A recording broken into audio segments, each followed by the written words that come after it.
Hello students, welcome to my YouTube channel tutorial classes by Garima Singh.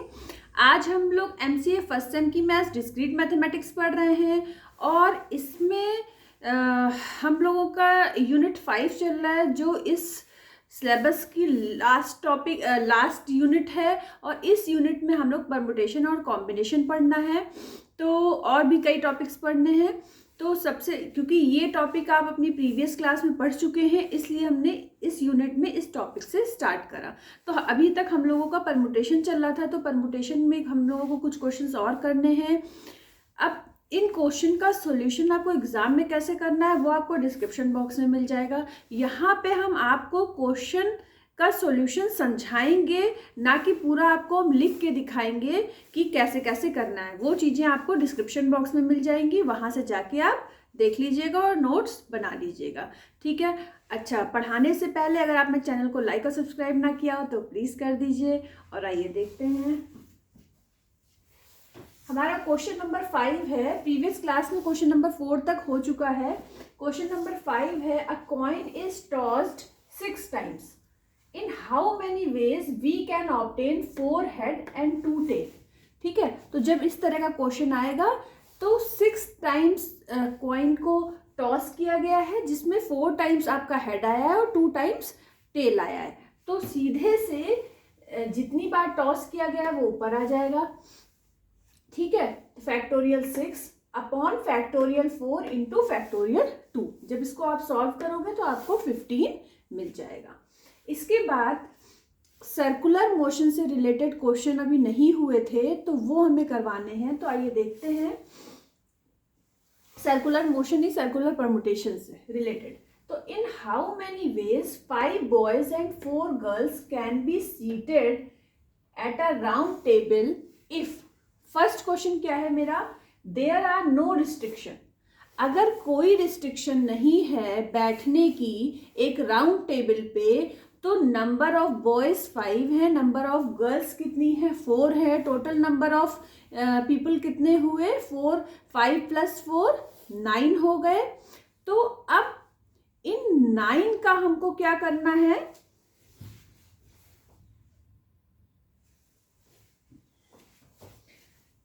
हाँ, तो total number of people हमारे पास कितने हो गए, number of boys number of girls को आप ऐड कर दो, कितने हो गए 9 हो गए। तो 9 हो गए क्योंकि लिखा देयर आर नो रिस्ट्रिक्शन, कोई रिस्ट्रिक्शन नहीं है राउंड टेबल में बैठने के लिए। तो और सर्कुलर मोशन में हमारा फॉर्मूला क्या होता है, अगर डिफरेंट पीपल हैं तो उसका फॉर्मूला होता है फैक्टोरियल n-1। क्या होता है, फैक्टोरियल n-1। जितने नंबर ऑफ पीपल हैं उससे हम 1 माइनस कर देंगे और उसका फैक्टोरियल निकाल लेंगे। तो 6 9 - 1 कितना हो गया, फैक्टोरियल 8। फैक्टोरियल 8 की आप वैल्यू निकाल लेना और वही उसका आंसर हो जाएगा, ठीक है।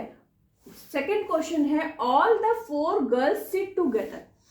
अब ये बोला गया है, जैसे यहाँ पे हमने बना भी दिया है कि 5 बॉयज हैं, तो 5 पॉइंट्स हमने बना दिए, बी लिख दिया, बी मतलब 5 बॉयज। अब 5 बॉयज बना दिए हैं तो हर 2 बॉयज के बीच में एक स्पेस है, तो 1 2 3 4 5। लेकिन नंबर ऑफ गर्ल्स कितनी है आपके पास, 4 हैं। तो अभी ये चीज हमारी यूज नहीं होगी, ये हमारा नेक्स्ट क्वेश्चन में यूज होगा। तो इन्होंने बोला है कि जो 4 गर्ल्स हैं वो एक साथ बैठी हैं, तो अगर वो एक साथ बैठी हैं तो उन चारों गर्ल्स की पोजीशन को हम एक पोजीशन मानेंगे। और जो नंबर ऑफ बॉयज हैं वो 5 हैं, तो 5 + 1, वो 4 गर्ल्स एक साथ बैठी तो कितना हो गया, 6 हो गया। और फैक्टोरियल के अंदर कैसे हम लिखेंगे, सर्कुलर मोशन में क्या होता है फॉर्मूला, फैक्टोरियल n-1, तो क्या हो जाएगा, फैक्टोरियल 6 - 1। तो 6 - 1 क्या आ जाएगा, फैक्टोरियल 5। लेकिन वो जो 4 गर्ल्स बैठी हैं उनका भी तो कोई अरेंजमेंट है, तो उनका अरेंजमेंट क्या है, फैक्टोरियल 4 - 1। क्योंकि सर्कुलर मोशन में हमेशा फैक्टोरियल n-1 होता है अगर डिफरेंट है अगर, ठीक है, क्योंकि number of boys number of girls है, ठीक है। अब देखिए, तो यहाँ पे क्या हुआ कि 6 - 1 तो हो गया किसके लिए, टोटल बॉयज 5 थे, एक गर्ल हो गई तो 6 हो गए, 6 में से 1 माइनस कर दिया, इंटू फैक्टोरियल 4 हमने क्यों करा है, क्योंकि टोटल नंबर ऑफ गर्ल्स कितनी थी हमारी, टोटल नंबर ऑफ गर्ल्स थी हमारी 4, ठीक है। तो टोटल नंबर ऑफ गर्ल्स हमारी 4 थी और 4 को हम बैठाएंगे किस तरीके से, फैक्टोरियल 4 से, ठीक है। तो और ये था हमारा, आपको बता ही दिया है। इसके बाद all 4 girls not sit together, जब ऑल 4 गर्ल्स सिट टुगेदर अगर हमने निकाल लिया और ये भी निकाल लिया देयर आर नो रिस्ट्रिक्शन वाला क्वेश्चन, तो इसका मतलब कि टोटल से इस वाले से अगर हम ये वाला माइनस कर देंगे, फर्स्ट वाले से वो वाली चीज माइनस, टोटल से अगर हम वो चीज माइनस कर दें जहां पे गर्ल्स एक साथ बैठी हुई हैं, तो क्या निकलेगा, जहां पे गर्ल्स एक साथ नहीं, all the 4 girls are not sit together, तो वो चीज हमको यहाँ पे मिल जाएगी। जब फर्स्ट वाले पार्ट से सेकेंड वाला पार्ट माइनस कर देंगे तो हमारा थर्ड वाला पार्ट आ जाएगा। इसके बाद फोर्थ पार्ट है नो 2 गर्ल्स सिट टुगेदर, कोई भी 2 गर्ल्स एक साथ नहीं बैठी हुई। अब इस डायग्राम की हमको जरूरत पड़ेगी। हमने पोजीशन सेट कर दी 5 बॉयज की, क्योंकि गर्ल्स की कैसे सेट करेंगे, अभी पहले हमने 5 बॉयज को बैठा दिया। अब हमारे पास कितनी पोजीशन बची, 1 2 3 4 5 पोजीशन बची और गर्ल्स कितनी है हमारे पास, 4 है। तो टोटल नंबर ऑफ पोजीशन कितनी है, 5 है, जिसमें 5 गर्ल्स के लिए जगह है, लेकिन जिसमें बैठानी कितनी है, 4 गर्ल्स बैठानी है। और जब हम इस तरीके से बैठाएंगे तो देखिए कोई भी 2 गर्ल्स एक साथ नहीं आएंगी, तो क्या हो जाएगा, total number of places girls की कितनी थी, 5p4, 5p4, ठीक है। अब ये क्या है, 5 - 1 का फैक्टोरियल क्या है, क्योंकि बॉयज को बैठाने के लिए टोटल नंबर ऑफ बॉयज कितने थे, 5, और फॉर्मूला क्या होता है सर्कुलर परम्यूटेशन का, n - 1 का फैक्टोरियल, तो 5 - 1 का फैक्टोरियल इंटू ये तो बॉयज के लिए हो गया, इंटू गर्ल्स कितनी थी, 4 थी, गर्ल्स के लिए प्लेसेस कितनी थी, 5 थी, इंटू 5p4, ठीक है। तो ये हो गया हमारा इसका फोर्थ पार्ट।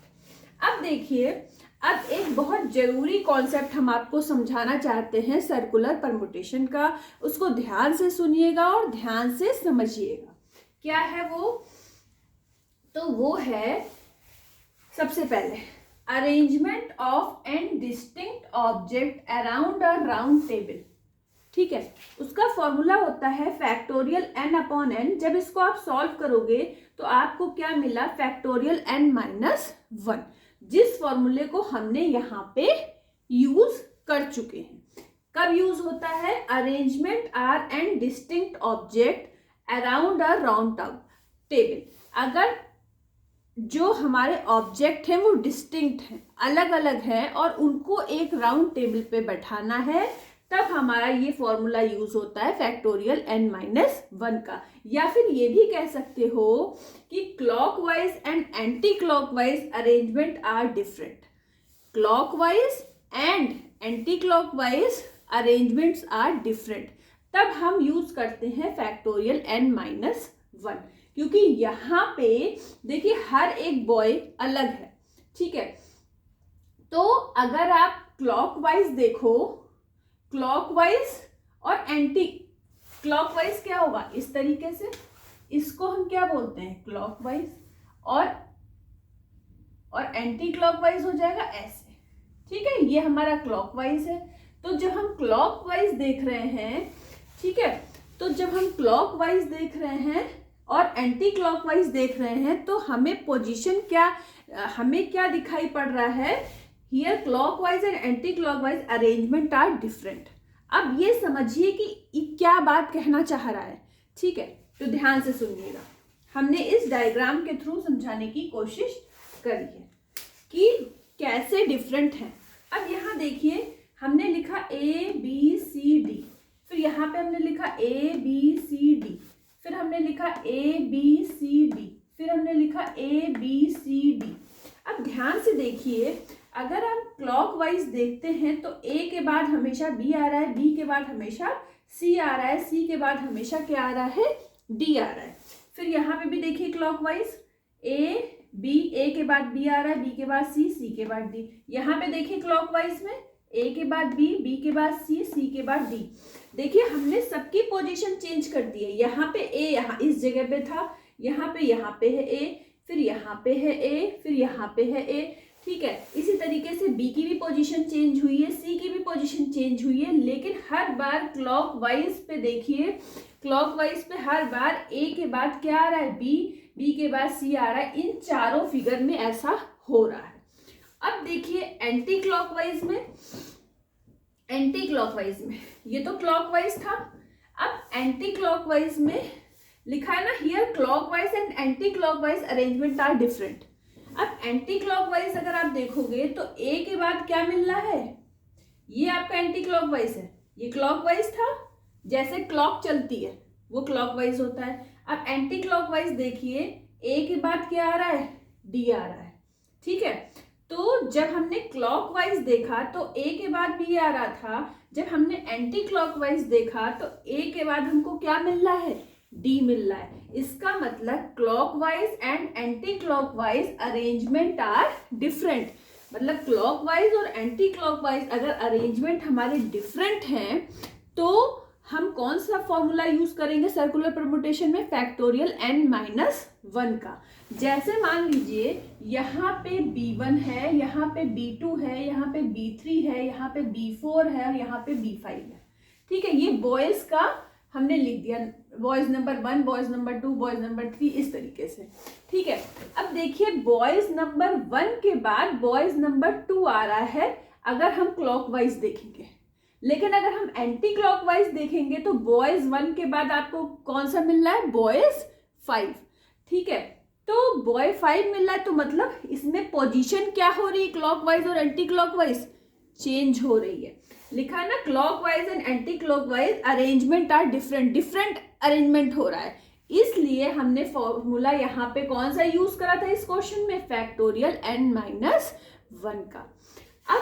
अब देखिए when clockwise and anti clockwise arrangement are same, अगर हम क्लॉकवाइज देखें या फिर हम एंटी क्लॉकवाइज देखें, अगर हमको अरेंजमेंट सेम दिखाई पड़ती है तो हमारा फॉर्मूला होता है फैक्टोरियल n-1/2। एक्चुअली ये फैक्टोरियल 2 होता है, but factorial 2 is equal to क्या होता है, 2 × 1, तो वो 2 ही आता है, तो इसलिए 2 लिखा हुआ है, फैक्टोरियल n-1/2 ये फॉर्मूला लगता है। तो देखिए अभी हमें आपको ये क्वेश्चन बताना है, इस क्वेश्चन को बताने से पहले ये समझना जरूरी है। अब इस कंडीशन को देखिए, ए बी सी डी, यहाँ पे देखिए ए डी सी बी।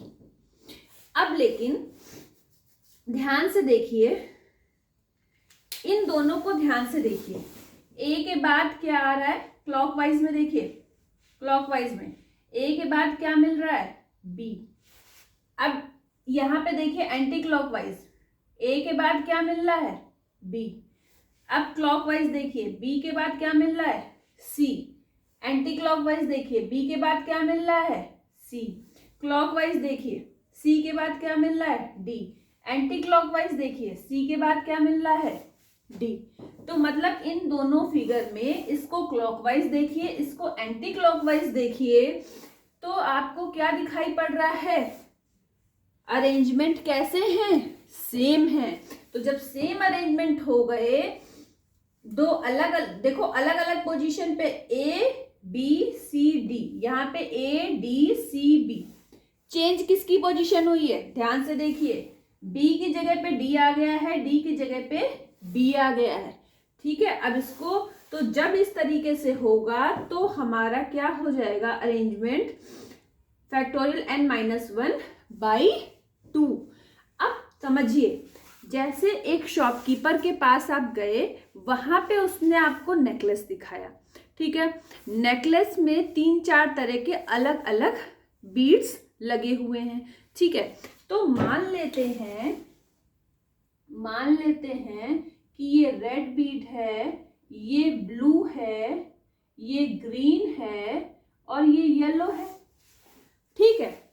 और ऐसे आपका एक नेकलेस बना हुआ है।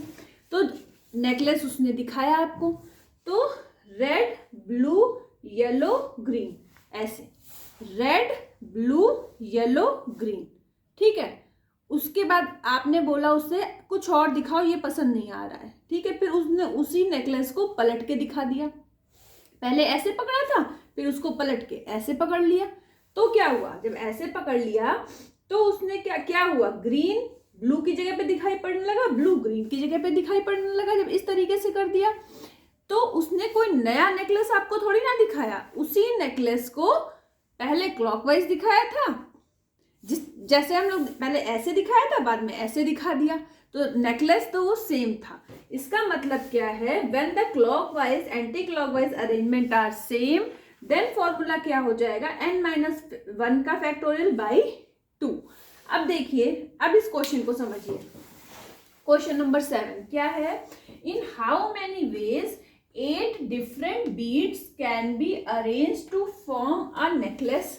ठीक है, अगर 8 डिफरेंट बीड्स हैं, 8 डिफरेंट बीड्स हैं जिनको आपको अरेंज करना है, तो फॉर्म क्या हो गया, फैक्टोरियल n-1, 8-1 हो गया। लेकिन there is no distinction between clockwise and anti clockwise arrangement.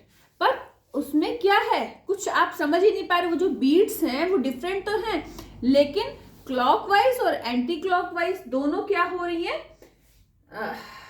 Clockwise and anti clockwise arrangement, no distinction, मतलब कोई भी डिफरेंस नहीं दिख रहा आपको। The required number of arrangement क्या हो जाएंगे, फैक्टोरियल n-1 डिवाइडेड बाई 2। तो जब भी किसी नेकलेस की बात होगी या इस तरीके की कोई भी और चीज इस तरह की बात होगी, तो फिर हमारा फॉर्मूला क्या लगेगा, फैक्टोरियल n-1 डिवाइडेड बाई 2। ठीक है, तो इस तरीके से। और नेकलेस में जो सीड्स यूज होते हैं उसमें हमेशा आपको जो है, बीड्स यूज होते हैं उसमें हमेशा आपको जो फॉर्मूला लगाना है, हमेशा क्या लगाना है, फैक्टोरियल n-1 डिवाइडेड बाई 2 का। ठीक है, तो आज के लिए इतना ही। अगर आपने चैनल को लाइक और सब्सक्राइब ना किया हो तो प्लीज़ कर दीजिएगा। और जो भी चीज़ें यहाँ पढ़ाई गई हैं डिस्क्रिप्शन बॉक्स में एक्सप्लेन करके लिखी गई हैं, तो आप उसको वहाँ से समझ लीजिएगा। ठीक है, तो आज के लिए इतना ही। All the best to all of you, thank you.